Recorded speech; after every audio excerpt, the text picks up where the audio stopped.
অনেকেই খাসির মাংস খেতে চান না শুধু গন্ধর কারণে, কিন্তু আজ আমি শেয়ার করছি এমন এক স্পেশাল উপায়ে রান্না যেটা করলে সেই গন্ধ একেবারে থাকবে না, বরং স্বাদ হবে একেবারে অন্যরকম। রইল কিছু অসাধারণ টিপস আর বিশেষ রান্নার কৌশল। চলুন তাহলে শুরু করা যাক আজকের স্পেশাল রেসিপি। প্রথমে নিয়ে নিচ্ছি কিছু গোটা মশলা। 1 টুকরো দারচিনি, 1 টেবিল চামচ গোলমরিচ, 6 থেকে 7টা লবঙ্গ, 7 থেকে 8টা এলাচ। এই মশলাগুলো শুকনো কড়াইয়ে হালকা তেলে নিয়ে গুঁড়ো করে নেব। এবার একটা কড়াইয়ে পরিমাণ মতো সরিষার তেল দিয়ে দিচ্ছি। তেলটা গরম হয়ে আসলে তাতে দিয়ে দিচ্ছি 1 কাপ পেঁয়াজ কুচি। পেঁয়াজটা হালকা বাদামি রং হয়ে আসা পর্যন্ত ভালোভাবে ভেজে নিচ্ছি।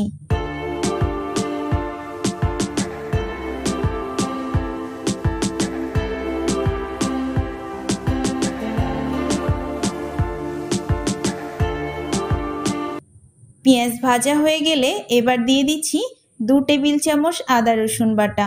আদা রসুনের কাঁচা গন্ধটা চলে যাওয়া পর্যন্ত ভালোভাবে নেড়েচেড়ে ভেজে নিচ্ছি। পুরো রান্নাটা মিডিয়াম আঁচে করছি।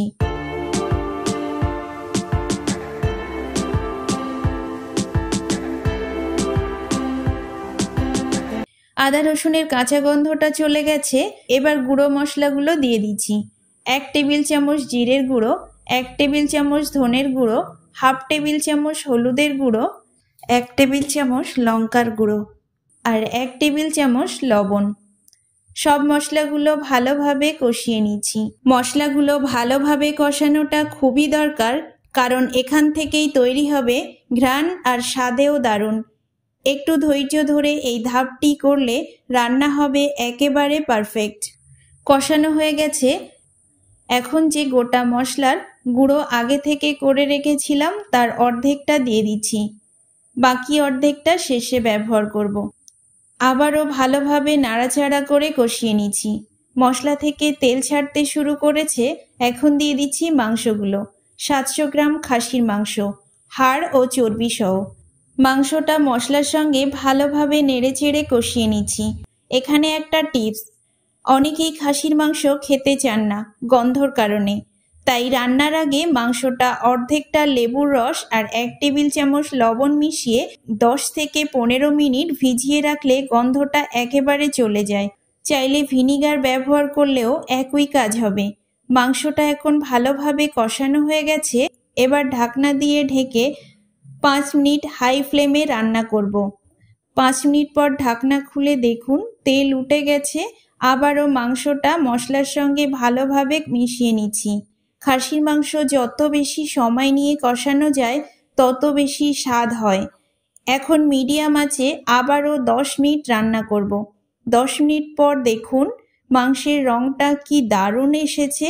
আবারও মশলার সঙ্গে ভালোভাবে কষিয়ে নিচ্ছি। এই পর্যন্ত এসে যদি রেসিপির কোনো অংশ ভালো লেগে থাকে তাহলে একটা লাইক দিয়ে উৎসাহ দিতে ভুলবেন না। আর যদি আমার চ্যানেলে নতুন হয়ে থাকেন চ্যানেলটি সাবস্ক্রাইব করে পাশে থাকবেন। ফেসবুক থেকে দেখলে অবশ্যই পেজটি ফলো করে দেবেন যেন এমন আরও দারুণ রেসিপি মিস না করেন। ভালোভাবে কষানো হয়ে গেছে, এবার দিয়ে দিচ্ছি 2 কাপ ফুটান্ত পানি। ভালোভাবে নেড়েচেড়ে মিশিয়ে নিচ্ছি।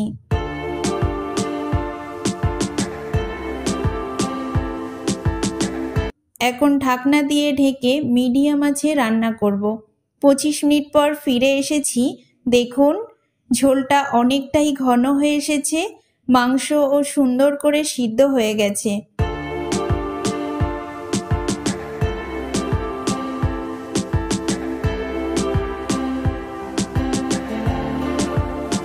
এখন বাকি গোটা মশলার গুঁড়োটাও দিয়ে দিচ্ছি।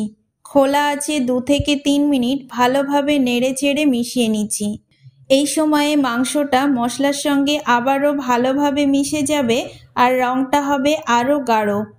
2 থেকে 3 মিনিট পর দেখুন মাংসের রঙটা কত সুন্দর এসেছে। অসাধারণ স্বাদের খাসির মাংস তৈরি হয়ে গেছে। 2 থেকে 3 মিনিট পর চুলা থেকে নামিয়ে নেব। আজকের এই স্পেশাল খাসির মাংসের রেসিপিটি আপনাদের কাছে কেমন লাগলো অবশ্যই কমেন্টে জানাতে ভুলবেন না। আজকের মতো এখানেই শেষ করছি। দেখা হচ্ছে পরবর্তী কোনো রেসিপিতে। ভালো থাকবেন, সুস্থ থাকবেন। ধন্যবাদ।